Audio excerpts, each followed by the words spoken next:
Bonjour et bienvenue dans Le Monde Devant Soi, le podcast d'actu international de Slate.fr.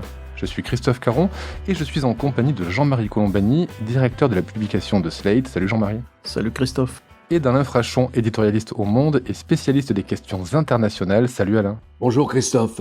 Après 12 ans à la tête du gouvernement israélien, est-ce le début de la fin pour Benyamin Netanyahou ? Le 23 mars dernier, Israël votait pour élire les 120 membres de la Knesset, une élection qui a placé son parti, le Likoud, en tête avec 25% des voix, suivi des centristes du Yesh Atid, des ultra-religieux du Shas, des centristes de Benny Gantz, de la droite et enfin des travaillistes. Une victoire très relative du Premier ministre puisque son parti perd 5 points et 6 sièges par rapport aux élections précédentes qui ont eu lieu, je le rappelle, en 2020. Et les conséquences des élections de 2021 ressemble furieusement à celle de l'année passée. Encore une fois, il fut extrêmement difficile de former un gouvernement, tâche confiée à Netanyahou par le président israélien Rivlin. Il a été impossible de réunir une coalition de 61 députés, c'est-à-dire la majorité, car l'Assemblée est divisée en deux camps. D'un côté, le Likoud et ses alliés ultra-orthodoxes et d'extrême droite, qui soutiennent Netanyahou donc, et de l'autre, une coalition derrière le leader du Yesh Atid, le centriste Yair Lapid. Ainsi, ça va être au tour de Lapid de tenter de former un gouvernement en y intégrant peut-être l'extrême droite pour éviter de nouvelles élections. Alors pour commencer, Alain, expliquez-nous pourquoi les Israéliens ont encore une fois voté. On est quand même à 4 scrutins en 2 ans, que se passe-t-il ? Vous avez plusieurs phénomènes qui expliquent une instabilité gouvernementale qui devient la norme. Pour vous donner une idée de cette instabilité, je crois que cela fait maintenant près de 20 ans qu'aucun chef de gouvernement israélien n'est resté plus de 2 ans au pouvoir. Alors vous pouvez incriminer le mode de scrutin qui est la proportionnelle intégrale et qui favorise donc un éclatement de la représentation parlementaire.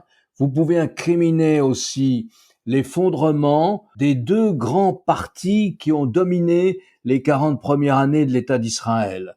D'un côté, le Parti travailliste, qui s'est totalement effondré, qui n'existe quasiment plus, je crois qu'ils ont 4 députés, et de l'autre côté, le Likoud, qui tient mieux la route, puisqu'il en a 30. Netanyahou a rallié la formation, le Likoud et la formation de la droite nationaliste classique, la vieille droite nationaliste israélienne depuis la création de l'État.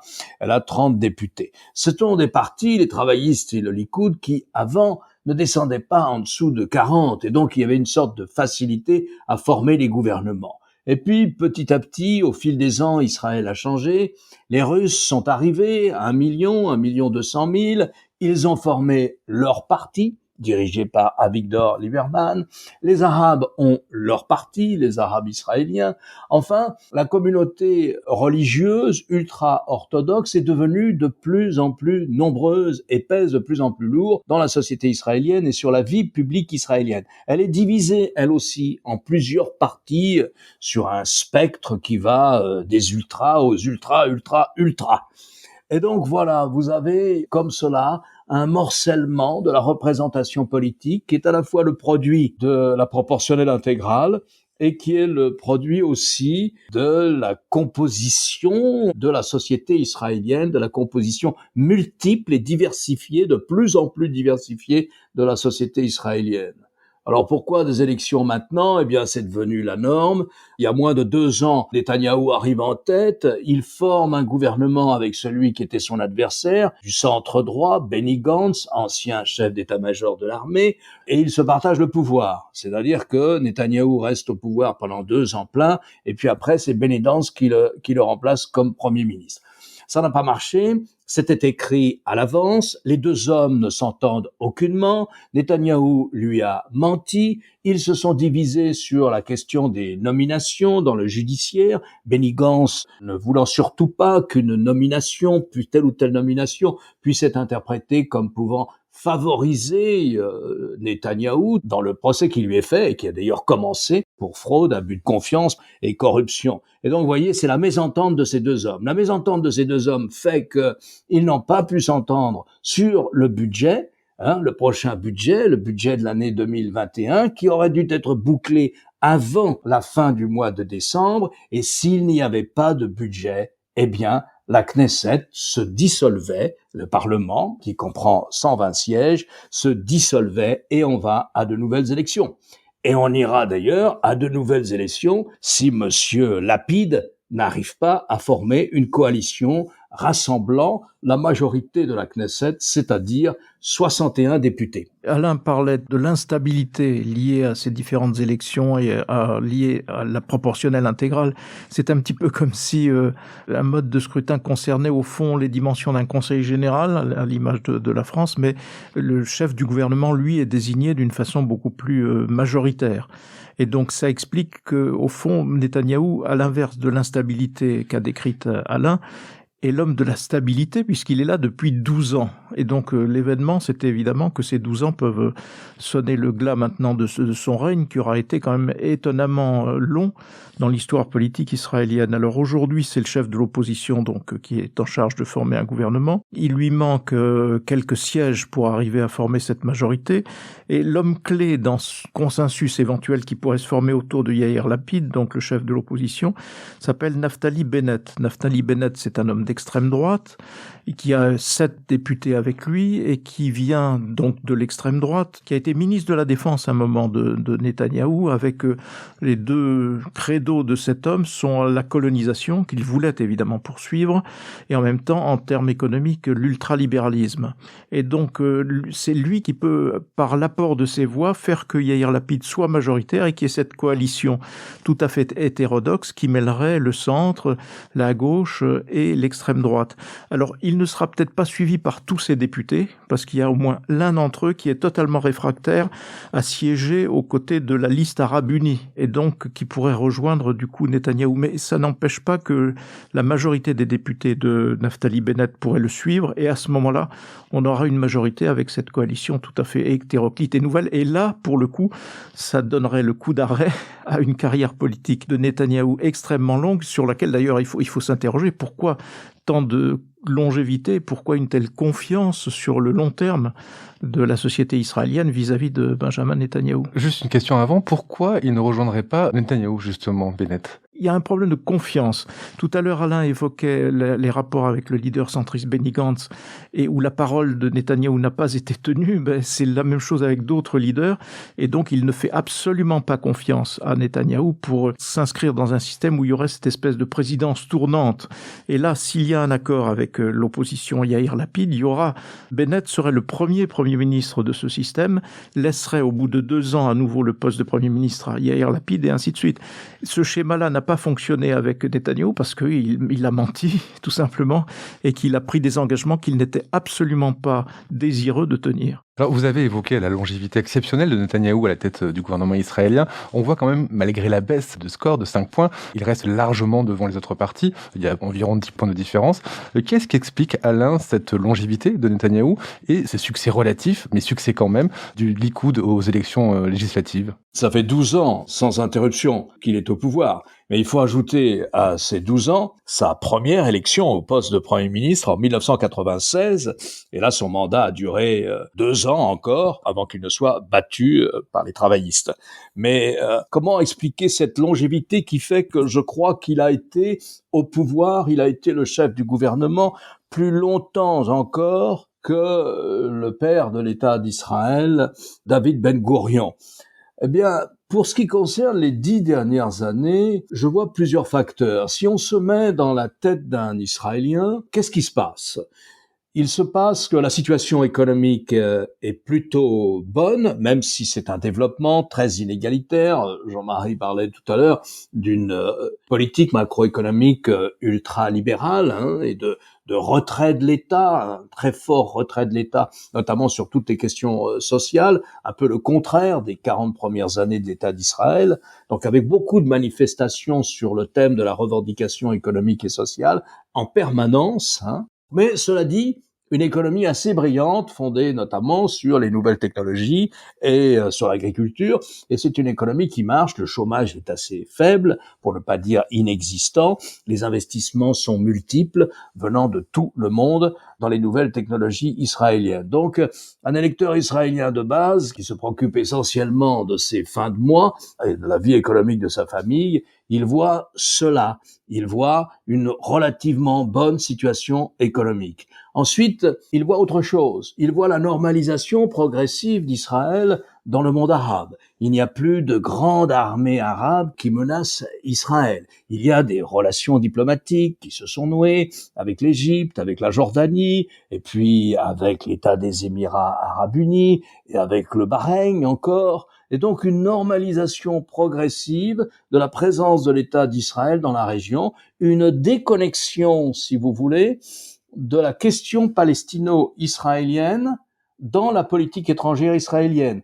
Tout le monde a des relations avec Israël. Je me souviens, Shimon Peres m'avait dit une fois, un ancien premier ministre israélien, ancien président israélien, il m'a dit, je n'aurais jamais rêvé de ma vie de voir une ambassade russe à Tel Aviv, à côté de l'ambassade de Chine, pas loin de l'ambassade des États-Unis, non loin de telle ou telle autre ambassade. La normalisation progressive de l'État d'Israël, le fait que le conflit israélo-palestinien ne soit pas résolu, n'empêche pas l'ensemble des États, et notamment des grandes puissances de la planète, de développer des relations étroites avec Israël. Et quand je dis des relations étroites, sur le plan économique, les relations entre la Chine et Israël sont très étroites. Sur le plan économique aussi, les relations entre la Chine et la Russie sont très étroites. Et vous savez, la relation particulière, exceptionnelle qui existe entre Israël et les États-Unis. Donc il voit tout ça. L'armée israélienne collabore avec l'armée égyptienne pour lutter contre le djihadisme ou les bandes de gangsters, le gangstéro-djihadisme dans le Sinaï.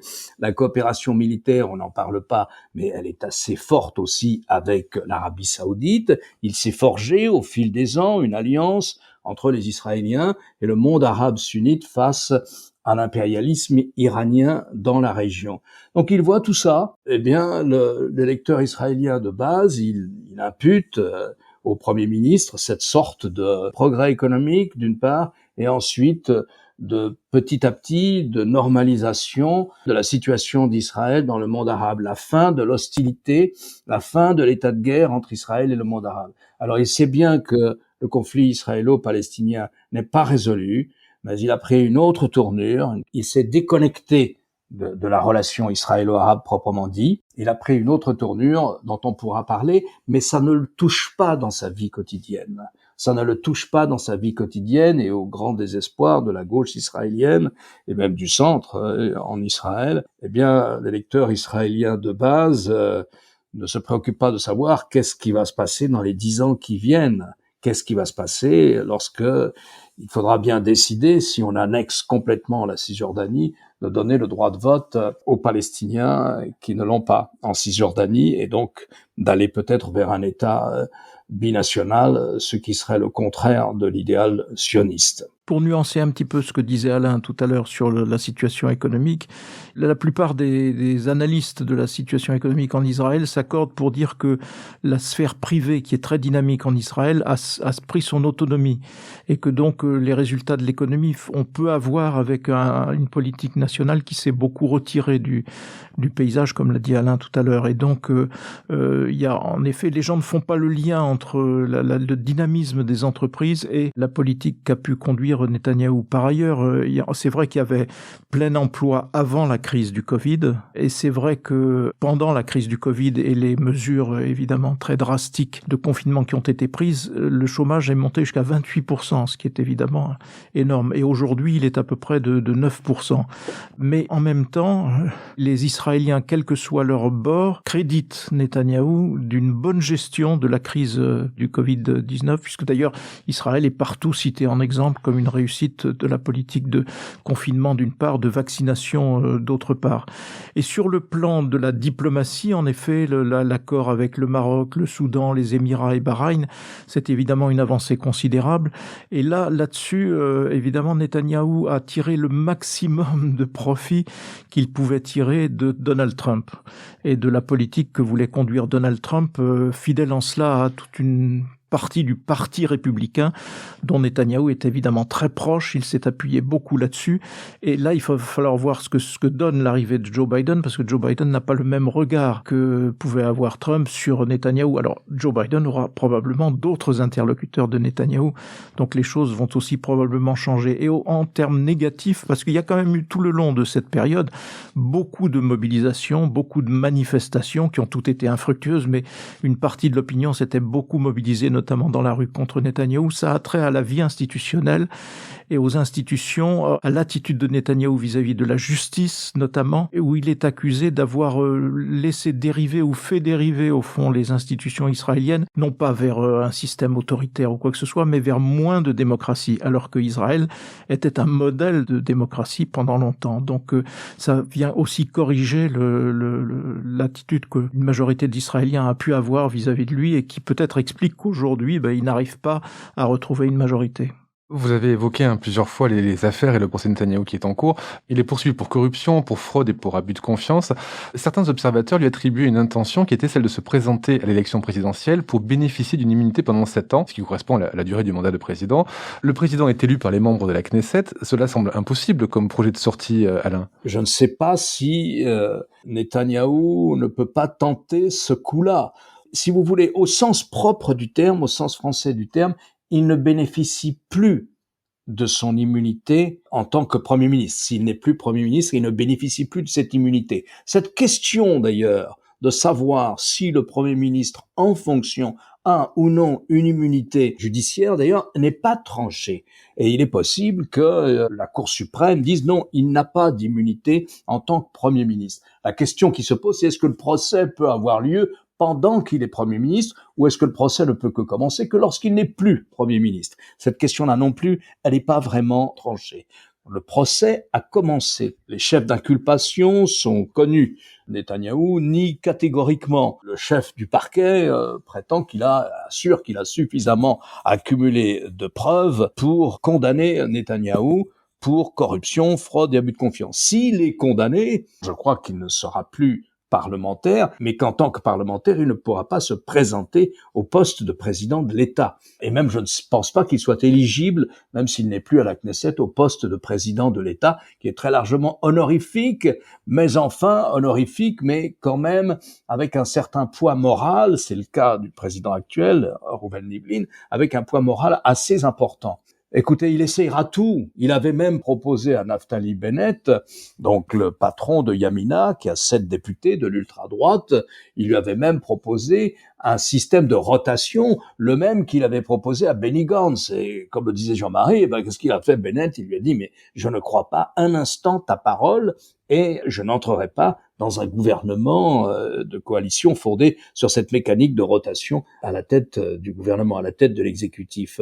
Donc il est prêt à tout. Il est prêt à tout pour échapper à ce procès. Alors il n'y échappe pas, mais il est prêt à tout pour avoir une fonction qui le protège un peu d'une éventuelle condamnation. Alors il y a eu l'énorme mouvement de droitisation de la société israélienne à laquelle personne n'échappe en Europe d'ailleurs, petite parenthèse, c'était un mouvement général qui est inscrit au fond Israël dans le même mouvement que sur l'ensemble du vieux continent. Mais je pensais qu'on s'interroge souvent sur la part des hommes dans l'histoire et la part de ce qu'ils peuvent imprimer comme changement ou non-changement. Et de ce point de vue-là, la tragédie d'Israël, ça a été quand même la perte de 2 leaders. Ceux qui avaient visé Yitzhak Rabin avaient visé juste, parce qu'ils ont obtenu que pendant des années et des années soit repoussé ad aeternam tout règlement avec les Palestiniens. Et ensuite, la providence ou le destin ou la fatalité qui a privé de vie Ariel Sharon, au moment où Ariel Sharon voulait faire la paix avec les Palestiniens et au moment où il était dans un lien étroit avec Mahmoud Abbas et où il avait lui-même l'idée qu'il fallait avancer un peu à la manière de De Gaulle qui a décolonisé parce qu'il était le chef du parti colonial. Ariel Sharon aurait pu amener la paix parce qu'il était un militaire classé faucon parmi les faucons. Et tout cela n'a pas eu lieu parce que les deux ont été privés de leur destin finalement. Et donc ensuite Israël a été livré, j'allais dire, à la conduite de Netanyahou. Alors on peut se dire au fond de la part de Netanyahou, bien vu, parce que finalement il a réussi à ce que la question palestinienne soit devenue marginale et ne soit plus déterminante. Et notamment ça n'empêche pas, comme le disait Alain tout à l'heure, des relations étroites avec l'Arabie Saoudite, notamment sur le plan militaire. Mais néanmoins, on peut regretter que ces 2 hommes aient disparu au moment où ils avaient en main un destin qui aurait été tout autre et qui aurait probablement mieux inscrit Israël dans un espace de paix par rapport à tous ses voisins. Je ne sais pas si Alain partage ce point de vue d'ailleurs. Oui, j'ajouterais que dans le cas de la disparition de la gauche israélienne, certes, l'assassinat de Rabin joue un rôle déterminant. Mais il y a d'autres facteurs qui ont joué. Pourquoi est-ce qu'il n'y a plus de mouvement de la paix israélien? Pourquoi est-ce que le parti travailliste est réduit à 4 ou 5 députés? Pourquoi est-ce que le parti qui était le plus favorable, le plus militant, le plus respecté en ce qui concerne la création d'un État palestinien qui coexisterait aux côtés d'État israélien, le parti Meretz, ces deux partis, le parti Meretz et le parti travailliste, étant prêts à entrer dans un gouvernement Yair Lapid, puisque pour eux, la priorité, c'est de se débarrasser de Netanyahou. Mais cela étant dit, si on cherche les causes de cet effondrement, il y a certes des causes qui sont intrinsèques à la cause israélienne. Il y a des causes israélo-israéliennes, parmi lesquelles l'assassinat d'Yitzhak Rabin par un extrémiste juif. Mais il n'y a pas que cela. Il y a aussi que cette gauche israélienne, elle a fondé toute sa politique de coexistence avec les Palestiniens sur la création d'un État palestinien à côté de l'État d'Israël, donc sur le principe la paix contre les territoires. C'est-à-dire si Israël rend les territoires aux Palestiniens, alors il y aura la paix. Or, il se trouve que lorsqu'un gouvernement travailliste sort Israël du Liban, c'était le gouvernement de Barak à la fin du XXe siècle, eh bien, la conséquence a été que le nord d'Israël a été régulièrement bombardé par le Hezbollah. C'était plus les Palestiniens, cette fois-ci, c'était par le Hezbollah. Et qu'il s'en est suivi 2 guerres avec le Hezbollah.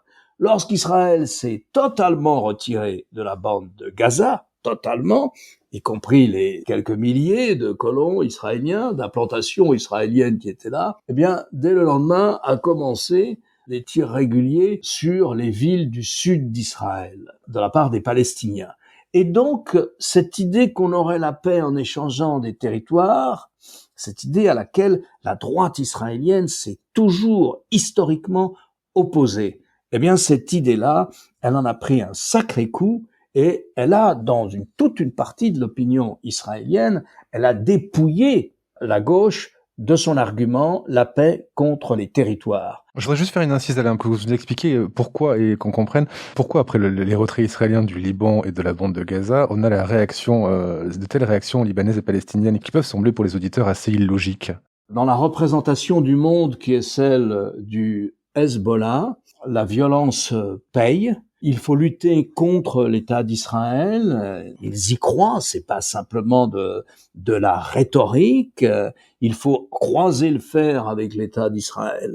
Et côté du Hamas palestinien qui prend le pouvoir petit à petit à Gaza aux dépens du Fatah, c'est aussi une représentation du monde où il y a peu de place pour le compromis. Ils sont opposés à toutes les tentatives de négociation qu'il y a eu entre Yasser Arafat du Fatah, Yasser Arafat et l'État d'Israël. Donc ils ont, là encore, une représentation guerrière du conflit avec Israël. Il faut défier Israël sur le terrain de la force, sur le terrain militaire, et l'histoire nous donnera raison, et les Israéliens se lasseront, et le rapport de force finira par changer. Où il y a de multiples explications qui expliquent que du côté du Hamas palestinien, qui d'ailleurs, la seule fait qu'on ait le Hamas palestinien prouve la division profonde du mouvement national palestinien.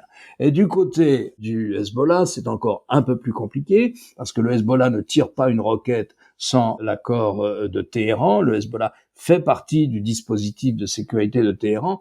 Du côté du Hezbollah, on tire de temps en temps des fusées ou des roquettes pour des questions de politique régionale, pour des questions locales qui relèvent d'un localisme purement tactique.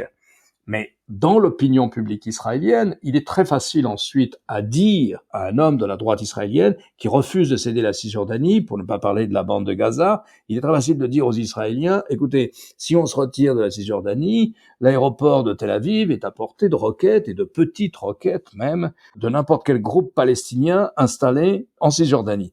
On peut discuter de cet argumentaire. Un homme comme Rabin disait, il faut pas tenir compte de ça. Il faut pas tenir compte du terrorisme et du fait qu'on est attaqué. Il faut lutter contre le terrorisme, il faut répliquer aux tirs de roquettes, mais parallèlement, il faut négocier. Et c'est en changeant sur la situation sur le terrain qu'on changera les paramètres du conflit. Mais peu importe, dans l'opinion publique, profondément, il est apparu à de nombreux Israéliens, et ça explique la fin du mouvement de la paix israélien, il est apparu que la paix contre les territoires, ça ne marchait pas. Oui, et puis il faut compléter en disant que Hezbollah et Hamas, aujourd'hui, sont sous influence iranienne.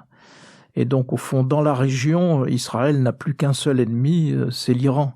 Et on comprend mieux, du coup, l'obsession qu'avait Netanyahou de bloquer l'accord nucléaire avec l'Iran, qui l'avait conduit à la tribune même du Congrès des États-Unis au lendemain de la signature de l'accord nucléaire, sous la présidence de Barack Obama, un discours absolument incendiaire contre cet accord, qu'ensuite, thématique qu'a reprise à son compte Donald Trump. Donc si je comprends bien, pour résumer, tant que la gauche israélienne restera sur cette vision des rapports avec les pays arabes, elle ne pourra pas faire de meilleurs scores et elle restera dans ces niveaux aussi bas. Je rappelle quand même qu'elle a fait 6% aux dernières élections. C'est quand même encore plus bas que ce qu'on peut voir en Europe. La seule issue, c'est de changer de point de vue sur les questions géopolitiques. Imaginez que nous ayons un gouvernement Lapid. Bon, alors, lui, Yair Lapid, sur cette question, c'est plutôt un faucon. Sur la question des territoires et des relations avec les Palestiniens, c'est plutôt un faucon. Son parti a été créé sur quelque chose de beaucoup plus profond, qui est une ligne de fracture qui inquiète un nombre de plus en plus important d'Israéliens. C'est la fracture entre les laïcs et les religieux. Et lui, Yair Lapid, son parti, c'était ça son créneau. Sa circonscription, c'était de dire les religieux pèsent de plus en plus sur la vie israélienne, c'est dangereux à beaucoup d'égards, ce n'est pas ce que nous voulions être en tant qu'Israéliens, ils sont en train de mélanger encore un peu plus religion et politique, et c'est très dangereux. Donc c'est ça que Yair Lapid, en tant que journaliste, puis présentateur d'émissions de télévision, a fait sa carrière qui avait été commencée d'ailleurs par son père lui-même, sur le même thème.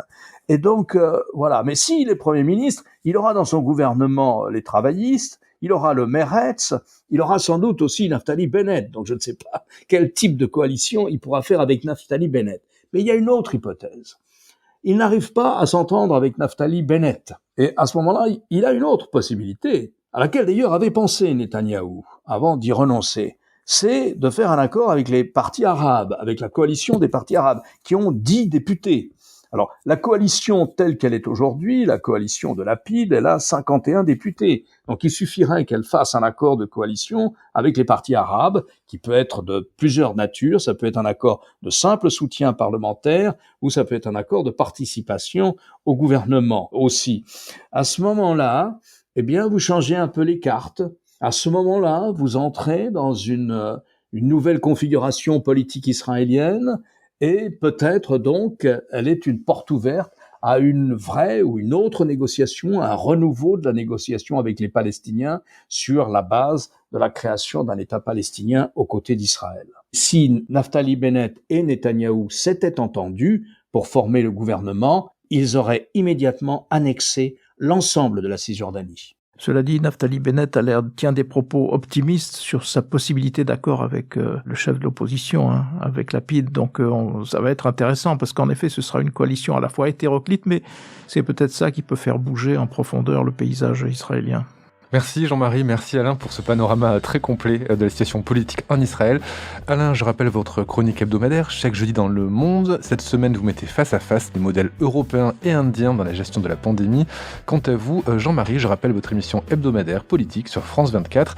Et cette semaine, vous vous intéressez au psychodrame des Républicains en PACA. Merci beaucoup messieurs et à la semaine prochaine pour un nouvel épisode du Monde devant soi.